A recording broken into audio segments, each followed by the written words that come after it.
Hey, this is Anna, and this is Building with Buyers, a show that explores one core idea: how customers help companies grow.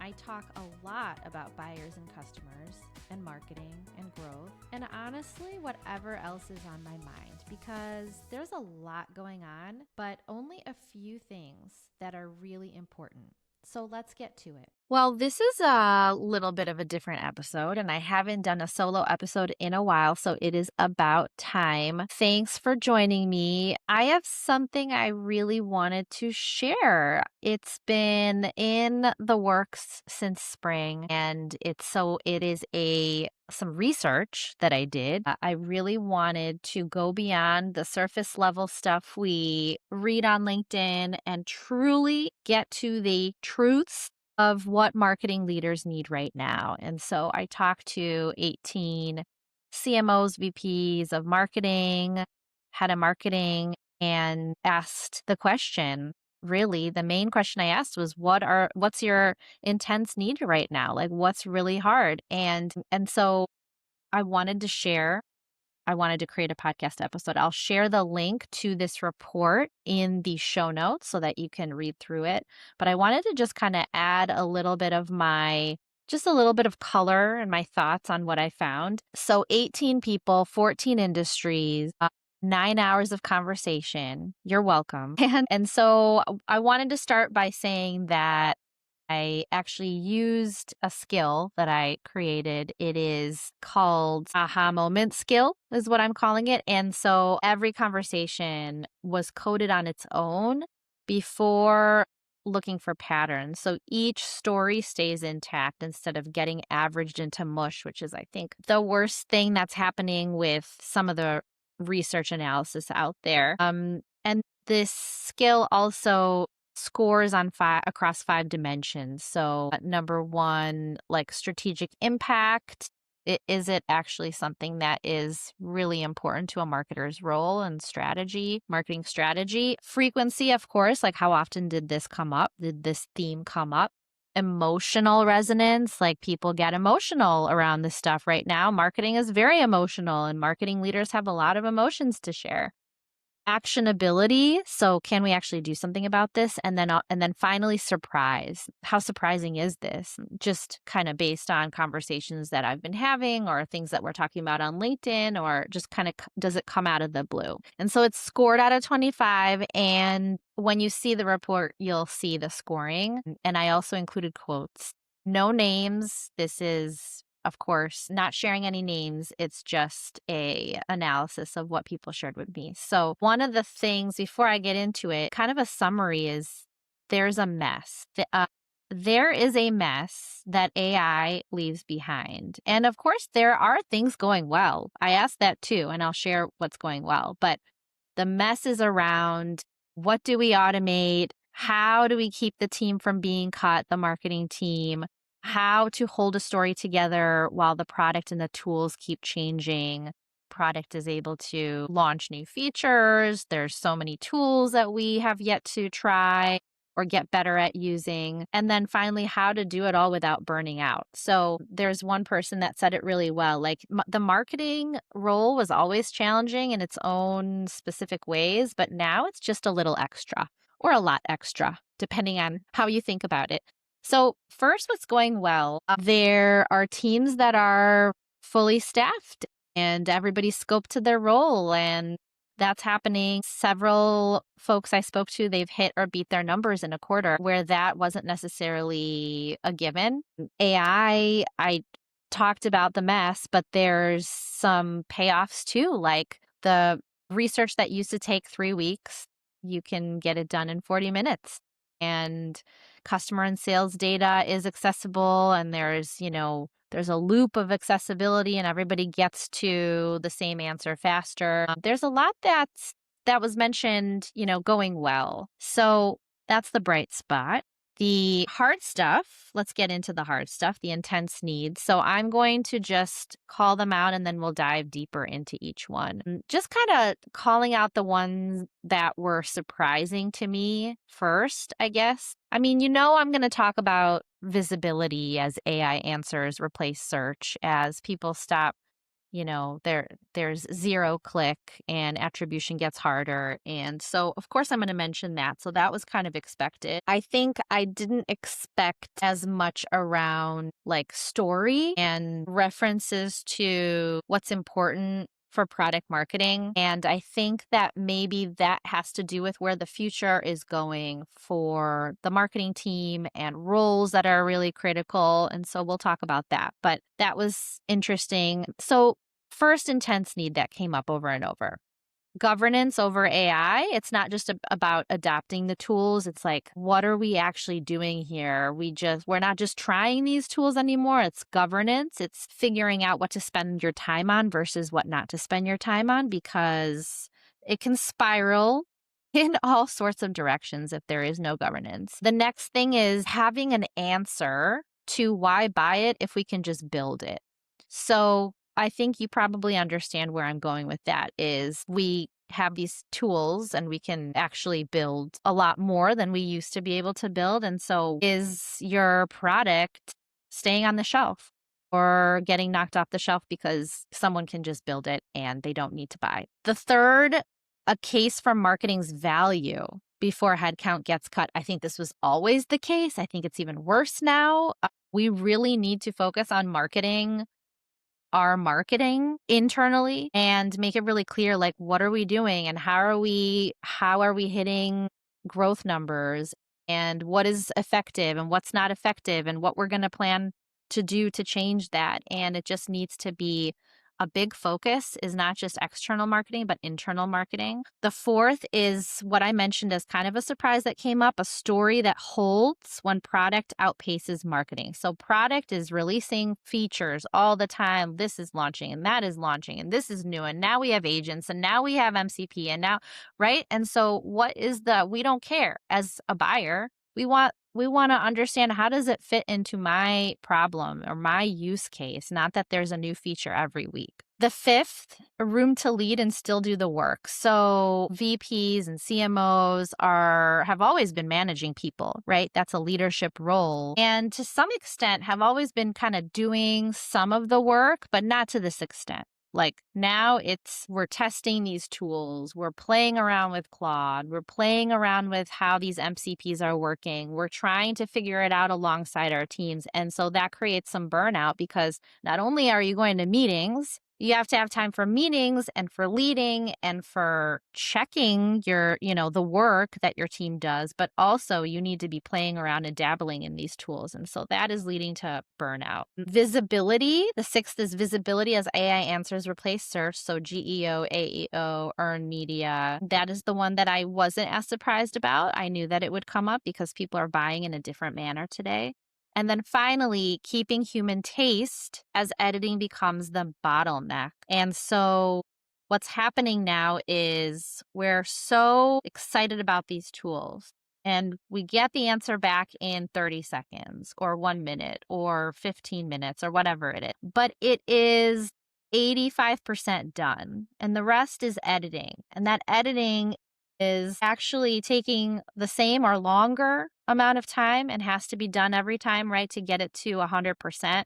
The people that don't do that, you can tell because I don't know about you, but when I see posts or I see written content and it's very clear that they just kind of took whatever the tool spit out, it is very clear and it is not fun to read. And so there's always been not fun writing to read, but maybe now there's more of that not fun writing to read. So that's the last one. Just a few things to comment on here. The governance over AI and kind of like figuring out what to keep human, how to move from just scattered one-off experiments, how to create the system that the whole team is using and working inside. And so the folks that mentioned this as it's actually working well is, and there's not a lot of chaos, they're making the call early. They're saying, what is the plan? Like red light, do not use AI for this stuff. Green light, we're going to use AI for this stuff. And they're making it very clear versus letting the team decide. Some quotes that came up from folks. The harder part is knowing when to actually spend time on something with AI versus not. I think that is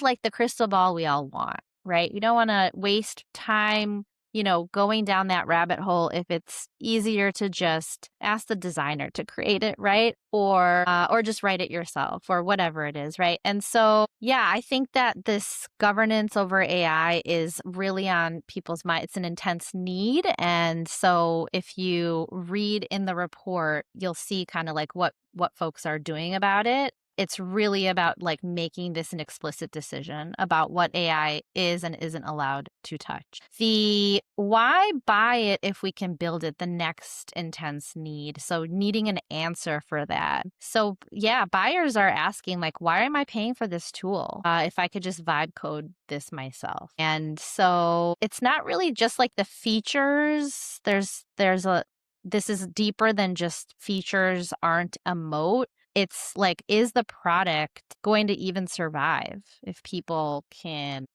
just vibe code? I talked to one person that they're getting rid of all of the tools and just building all of the tools themselves. I think that's an extreme case. Like all the marketing tools that they're using, they're all just building it to be homegrown, which might be madness, but I don't know. Does it predict the future? I don't know.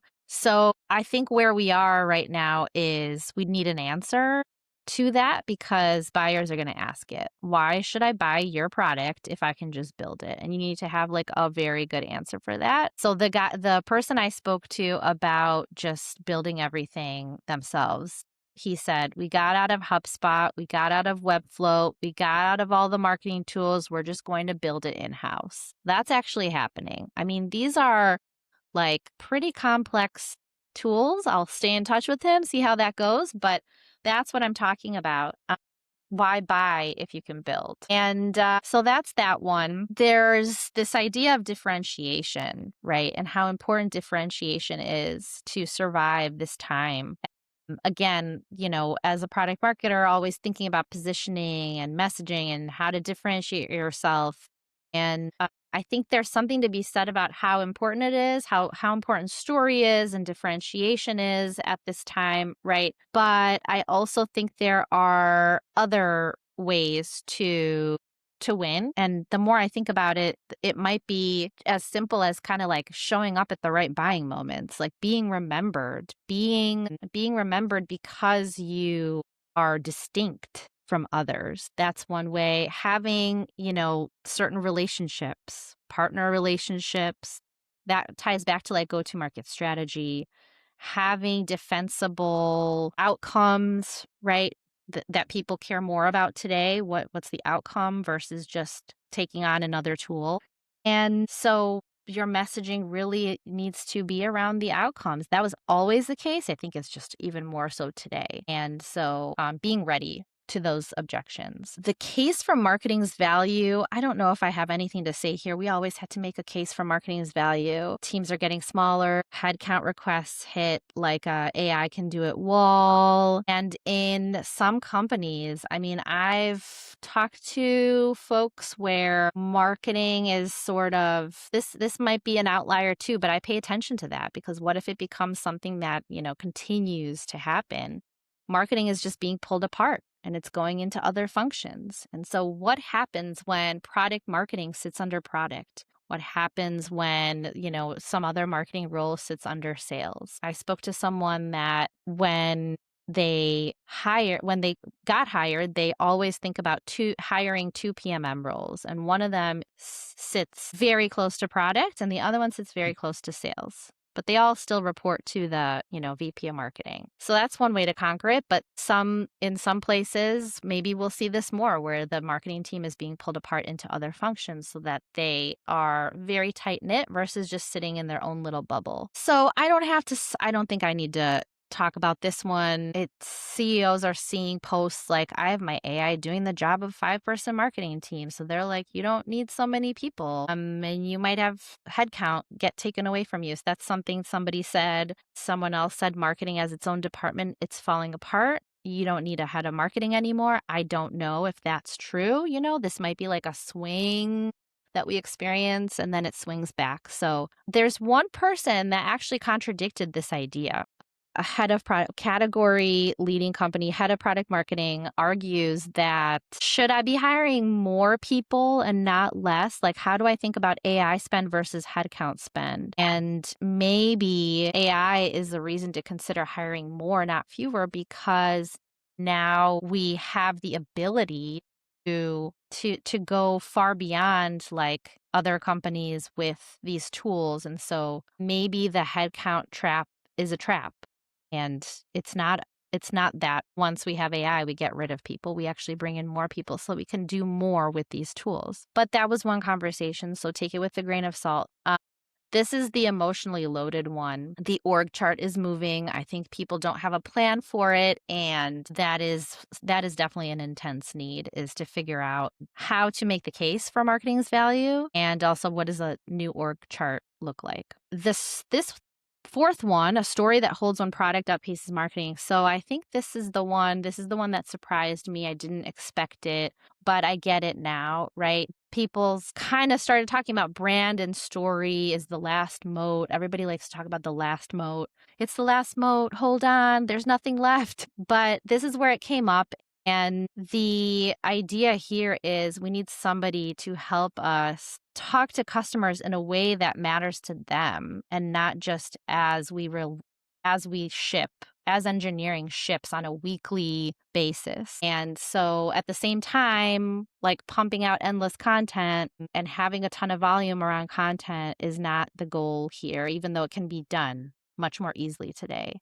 And so story and quality and again, taste, like coming back to these ideas, that's where the intense need is. Like, we need somebody to hold the story together when product keeps on launching. So that ties back to this need for, what is the role of the product marketer, and how is it morphing, and how is it changing along with these AI tools and brand. And, this definitely came up. Messaging, it came up as very important, and probably will grow to be more important in the coming months. So there's more, and I don't want to, I could talk all day. I love talking to you, obviously, but I think I'll leave the rest to you to read. I'll include the link in the show notes to this report so you can dig in.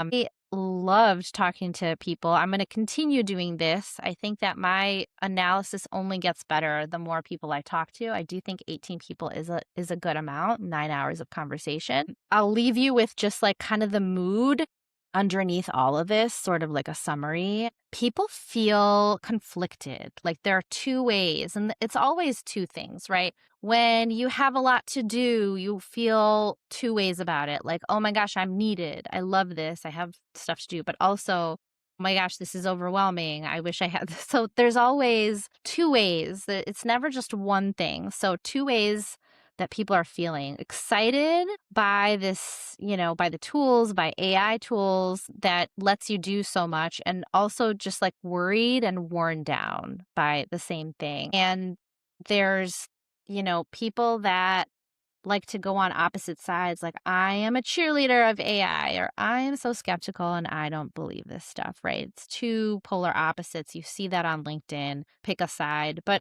what I heard from these conversations is you can sit with two feelings at the same time, and it's okay, and it's totally fine, and it's real. And that is what these leaders are living in. And it's the opposite of pick a side. So I don't know if you feel that way. I feel that way. And it's not the same conversation that I'm seeing on LinkedIn from people who pick a side and then push, push, push. But people are saying things like it's amazing us and scaring us at the same time. It's equally existential, while also it could overtake us, and it could also be our savior. Like, two things are true, right? So take what you will from that. That is the mood. And I would love to hear from you if you have any questions or thoughts on this, and anything I can help answer as you look through this report. I'm just really happy to share it and talk. And also, if you're interested to be part of this research, please reach out. If you're a CMO, VP marketing, head of marketing, marketing leader, please reach out. I would love to talk to you. And I hope you have a great week.